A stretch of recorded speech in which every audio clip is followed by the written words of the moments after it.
Nandito kami. Ayan, nandito kami sa kalsada, nag-usyoso.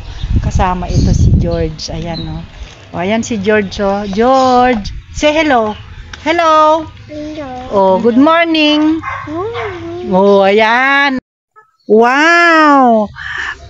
Ang dami mo talagang makikita pag ikaw ay masipag maglakad sa umaga. Tingnan nyo naman, oh, ang dami niyang bunga. Maliit pa yung puno na yan, pero as in, ang dami niyang bunga, guys. O, tingnan nyo. Ayan, oh. Ayan, oh. Kaya lang hindi daw nila binibenta. Sana bibili ako ng gugulayin ko eh. Ayan, oh, tingnan mo, oh. Kahit itong isa lang. Pangutan mo yung sardinas, te.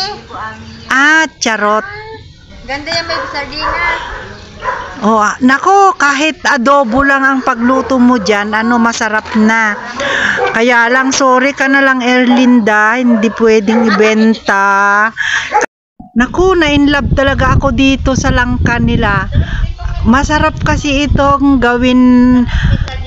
Oo, kahit anong luto yan, kahit anong ilagay mong sahog, kahit bawang, sibuyas, luya lang, okay na. Ayan,